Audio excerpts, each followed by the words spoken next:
Good morning students. आज हम एक न्यू चैप्टर पढ़ेंगे।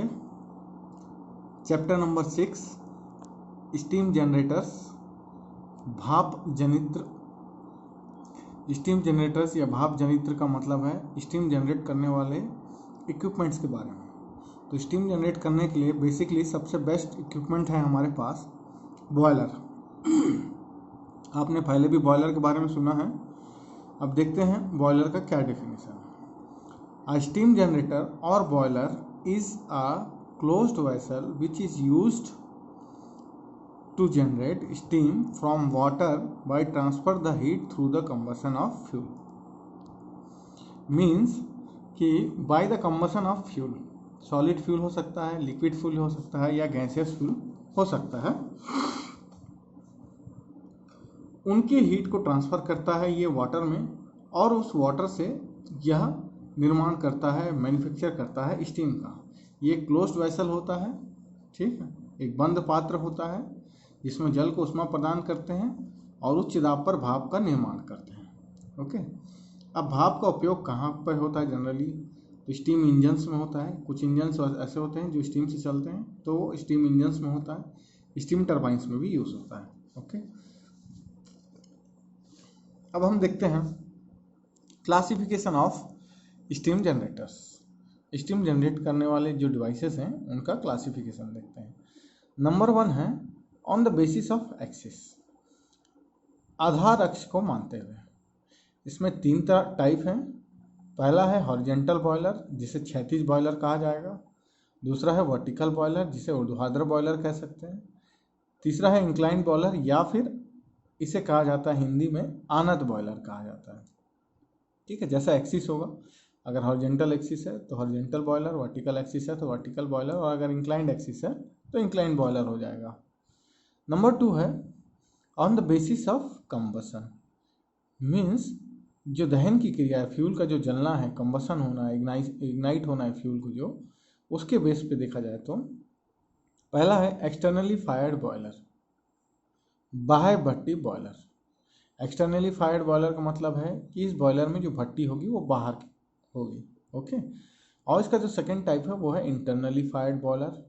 इस बॉयलर में जो भट्टी होगी, दहन भट्टी होगी, कंबसन चैम्बर होगा जो, वो अंदर ही, बॉयलर के अंदर ही होगा, इनसाइड ही होगा। ओके, तो on the basis of combustion, number 1 externally fired boiler, number 2 internally fired boiler. फिर चलते हैं on the basis of flow of flue gases. Flue gases के फ्लो के आधार पर देखा जाए तो पहला है फायर ट्यूब बॉयलर और दूसरा है वाटर ट्यूब बॉयलर। तो फायर ट्यूब बॉयलर अग्नि नलिका बॉयलर, वाटर ट्यूब बॉयलर जल नलिका बॉयलर। इनके एग्जाम्पल भी मैं आपको देता हूँ। जैसे कि 2 बॉयलर हमको पढ़ने हैं हमारे सिलेबस में। पहला बॉयलर है Lancashire boiler. Okay, Lancashire boiler. Number 2 है बैबकॉक एंड विलकॉक्स बॉयलर, के आगे नोट्स में हैं जिनको हम डिटेल में पढ़ेंगे। ठीक है, फायर ट्यूब बॉयलर, फायर आग है तो इसका एग्जाम्पल आप याद रखिएगा, लंकाशायर बॉयलर, लंका में आग लगी थी, ऐसा कुछ एग्जाम्पल आप सेट कर सकते हैं। तो फायर ट्यूब बॉयलर के लिए एग्जाम्पल आप ले सकते हैं Lancashire boiler. And other one that is Babcock and Wilcox boiler is under the water tube boiler. Okay, fire tube boiler का मतलब है कि ट्यूब के अंदर फायर होगा, हीट होगा। ओके, वाटर ट्यूब का बॉयलर मतलब, वाटर ट्यूब बॉयलर का मतलब यह है कि ट्यूब के अंदर क्या होगा, पानी होगा और आउटसाइड में आपका वो होगा, सॉरी, ये फायर होगा। ओके, देखिए नंबर 4 है on the basis of application, उपयोग के आधार पर अगर देखा जाए तो पहला स्टेशनरी बॉयलर, जो एक ही जगह पे रुका होता है उसे स्थावर बॉयलर कहते हैं, जिसको कहीं एक ही जगह पे रख के यूज़ करते हैं उसे हम कहते हैं स्टेशनरी बॉयलर। नंबर 2 है पोत बॉयलर, मरीन बॉयलर। इसे कहाँ यूज़ करते हैं? शिप्स में यूज़ करते हैं, मरीन शिप्स में, जहाज़ों में, पानी के जहाज़ों में यूज़ करते हैं इसे।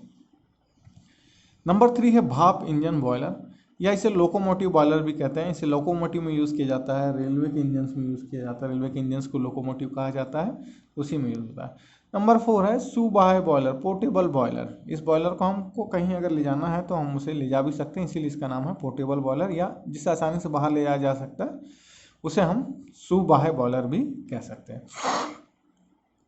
नंबर 5 है on the basis of pressure, दाब के आधार पर। दाब के आधार पर अगर देखा जाए तो दो तरह के बॉयलर हैं। नंबर 1 है लो प्रेशर बॉयलर, नंबर 2 है high pressure boiler.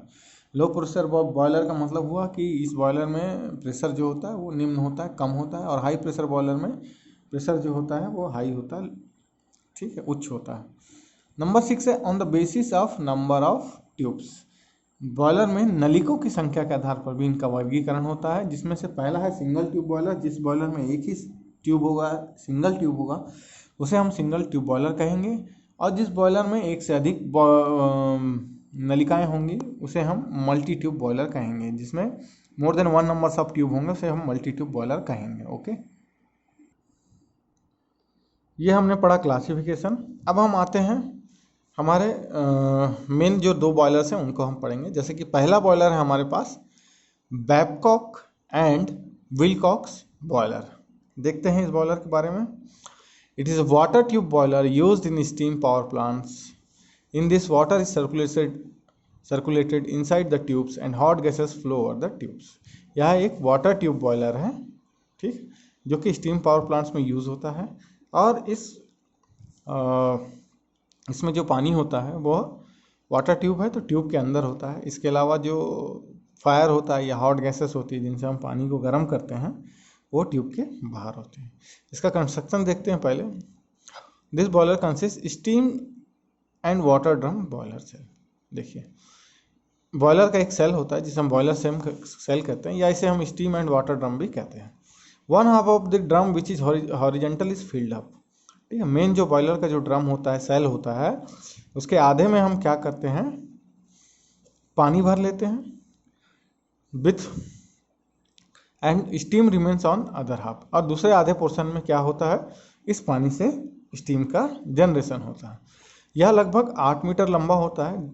It's length is 8 metre and dia is 2 metre. और इसकी जो व्यास होती है वो 2 मीटर होती है। ओके, देखिए हिंदी में क्या है, 8 मीटर लंबे एवं 2 मीटर व्यास के कोष में आधे भाग में जल तथा आधे भाग में भाप एकत्र किया जाता है। फिर देखिए वाटर ट्यूब्स, जल नलिकाएं। Water tubes are placed between the drum and the furnace in an inclined position to promote water circulation. Drum तथा भट्टी के मध्य नलिकाओं को अनत स्थिति में रखा जाता है। जो ड्रम अभी हमने पढ़ा, उसके अलावा जो भट्टी होता है जहाँ पे हम फ्यूल को हमारा बर्न करते हैं, उन दोनों के बीच में हम वाटर ट्यूब्स को कैसे रखते हैं, इंक्लाइंड करके रखते हैं। ओके, अब हम आते हैं नंबर 3, कंस्ट्रक्शन का जो नंबर 3 टाइप है उसमें आते हैं ग्रेट एंड ग्रेट सरफेस, झंझरी व झंझरी सतह। ग्रेट को झंझरी कहा जाता है, ग्रेट सरफेस को झंझरी सतह कहा जाता है। Coal is fed to the grate through fire door. Grate जो होता है वहाँ पे हम क्या करते हैं, कोयले को या हमारे फ्यूल को रखते हैं, और उसके लिए एक फायर डोर होता है, दरवाज़ा होता है जिसके थ्रू रखा जाता है। कोयला या लकड़ी ज्वलित बॉयलरों में यह एक जालीनुमा मंच प्लेटफॉर्म होता है जिस पर ईंधन को जलाया जाता है। ओके, तो क्या है यह, एक्चुअल में देखा जाए तो यह एक जालीनुमा प्लेटफॉर्म है, सीव प्लेटफॉर्म है, और इसमें क्या किया जाता है, ईंधन को रख के जलाया जाता है। Surface of the great is called great surface, और इसी ग्रेट के सरफेस को हम कहते हैं ग्रेट सरफेस। ओके, झंझरी की जिस सतह पर ईंधन को जलाया जाता है उसे ही हम कहते हैं झंझरी सतह। अब हम आते हैं फर्नेस के ऊपर, भट्टी के ऊपर। भट्टी क्या होती है, ऐसे भी आप पहले से पढ़ चुके हैं, वात्या भट्टी, या फिर इंग्लिश में उसे कहते हैं वात्या भट्टी को। आप लोग पढ़े होंगे, मुझे अभी नेम याद नहीं आ रहा है। हिंदी में इसे वात्या भट्टी के रूप में आपने पहले भी पढ़ा होगा, स्टील प्लांट्स में यूज होता है। इंग्लिश में उसे कहते हैं ब्लास्ट फर्नेस। ओके, देखिए फर्नेस भट्टी क्या है। In the furnace, fuel is burned and the chemical energy is converted to heat.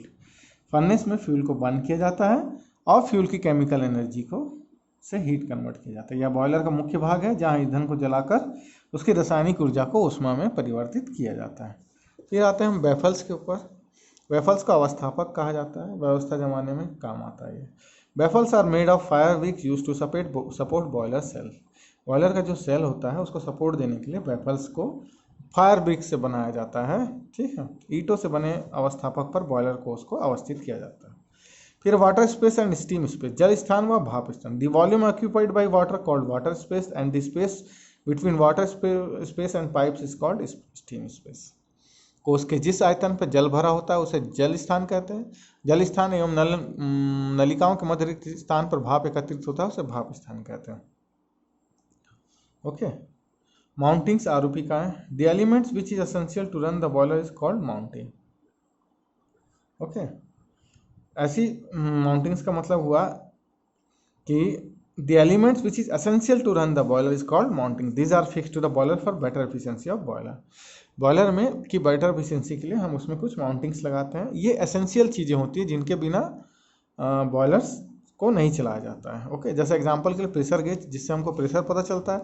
अगर प्रेशर कम ज़्यादा हो तो अगर इसका प्रेशर का कैलकुलेशन ना हो तो हम बॉयलर को रन नहीं करते हैं। उसके लिए माउंटिंग्स जो है वो प्रेशर गेज को हम लेते हैं। ओके, फिर देखिए ये वो अंग होते हैं जो बॉयलर के परिचालन के लिए आवश्यक होते हैं, इन्हें स्थायी रूप से लगा दिया जाता है। ओके, अब हम आते हैं एक्सेसरीज के ऊपर। एक्सेसरीज उपसाधन क्या होते हैं? These elements of boilers which are helping to increase performance and efficiency of boiler. ये बॉयलर के वो अंग होते हैं जो उसकी कार्य प्रणाली एवं दक्षता को बढ़ाने में सहयोग करते हैं।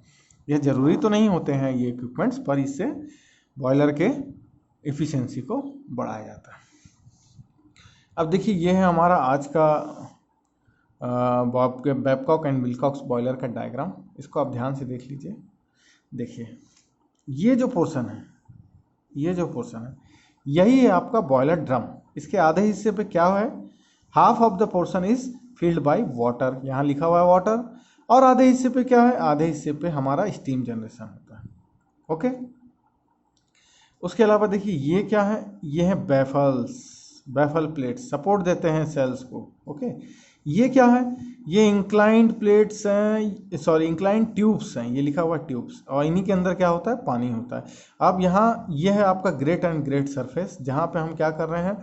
हम अपने फ्यूल को रख रहे हैं। ये हमारा कोल है जिसको हम यहाँ पे रख रहे हैं। ये इसको गर्म कर रहे हैं, यहाँ से फर्नेस से हीट निकल रही है।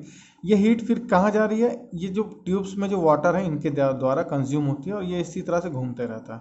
तो इस तरह से इस हीट को कई बार यूज़ किया जाता है। ठीक है, अब देखिए यहाँ पे कुछ चीज़ें यूज़ हो रही हैं, जैसे कि ये है वाटर ट्यूब से यहाँ पानी भरा हुआ है। जो कचरा है वो यहाँ मड बॉक्स में जमा हो जाएगा। जितने भी यहाँ पे अशुद्धियाँ हैं वो सारी इस मड बॉक्स में जमा हो जाएगी। ठीक है, इसका डाउन टेक हेडर है।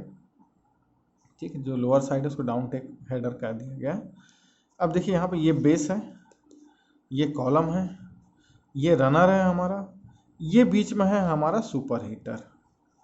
सुपर हीटर का काम क्या है कि जो फ्लू गैसेस हैं, जो वेस्ट फ्लू गैसेस जा रही हैं, उनकी हीट को भी क्या कर रहा है? ये वापस पानी में दे रहा है, जिसके कारण जो सुपर हीटर का मीनिंग आप एक तरह से ऐसे समझिए कि बहुत ज़्यादा हीट करने वाला सुपर हीटर। ठीक है, जैसे कि स्टीम बनता है तो उसमें भी कुछ भाप के कण होते हैं, कुछ मॉइस्चराइजर होता है। सुपर हीटर के द्वारा हम क्या करते हैं? उस मॉइस्चराइजर को भी क्या कर देते हैं? ड्राई कर देते हैं। एकदम ड्राई स्टीम हमको मिलता है, सूखा स्टीम मिलता है, उसमें मॉइस्चराइजर नहीं होता है। यह है सुपर हीटर का काम। यहाँ एक वाटर लेवल इंडिकेटर लगा हुआ है जो हमको ये बताता है कि वाटर का लेवल कितना है, क्योंकि वाटर का एक सही लेवल रहना जरूरी है, वरना हमारी इफिशियंसी कम हो जाएगी। यहाँ पे एक प्रेशर गेज लगा हुआ है। प्रेशर गेज का काम है, क्या काम है प्रेशर गेज का?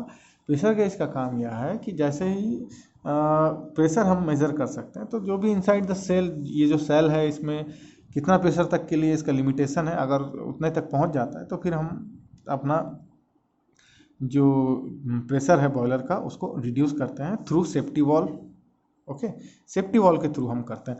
और जैसे कि कई बार प्रेशर ज़्यादा हो जाता है तब ये सेफ्टी वॉल्व क्या होता है? अपने आप गल जाता है। जैसे सेफ्टी फ्यूज़ होता है हमारे घरों में, जब वोल्टेज ज़्यादा होता है तो वो अपने आप डिसकनेक्ट हो जाता है। सेम उसी तरह से सेफ्टी वॉल्व्स भी होते हैं, जब ज़रूरत होती है, ये जब ज़्यादा प्रेशर हो जाता है तो ये अपने आप क्या हो जाते हैं? ये पिघल जाते हैं, मेल्ट हो जाते हैं, और अंदर का प्रेशर क्या होता है? बाहर आ जाता है, जिसके कारण बॉयलर फटता नहीं है। कई बार ये खबरें आती हैं कि बॉयलर फट गया है, और जब भी बॉयलर फटते हैं, बहुत बड़े साइज़ के होते हैं बॉयलर प्लांट्स में, तो कई लोगों की जानें जाती हैं। तो ये बहुत सेफ्टी फीचर्स के लिए सेफ्टी वॉल्व प्रेशर गेजेस क्या है? माउंटिंग्स हैं एक तरह से। अब देखिए ये जो प्लेट्स लगे हुए हैं, तो जो ऊपर में जहाँ कनेक्टेड है उसको बोला गया है अपर टेक हेडर, और डाउन साइड में जहाँ कनेक्टेड है उसको कहा गया है डाउन टेक हेडर। तो ये हुआ आपका बैबकॉक एंड विलकॉक्स बॉयलर, जहाँ पे बॉयलर सेल में क्या हुआ है, पानी भरा हुआ है और ये ट्यूब्स से जो एनर्जी है वो क्या हो रही है, जा रही है इसके अंदर में, सेल के अंदर में फर्नेस से हीट जा रहा है। इस वाटर को, ये जो वाटर है वो यहाँ सर्कुलेट कर रही है, पानी आ रहा है इस ट्यूब्स के अंदर और यहाँ से स्टीम बनते हुए यहाँ जा रहा है। तो इस तरह से यह पूरा प्रोसेस करते रहता है, होते रहता है। अब आज के लिए तो बैबकॉक एंड विलकॉक्स बॉयलर तो इसकी वर्किंग बच गई है। इसकी वर्किंग को मैं नेक्स्ट क्लास में आपको कराऊंगा। तब तक के लिए आप इतना समझ के रखिए। Thank you so much.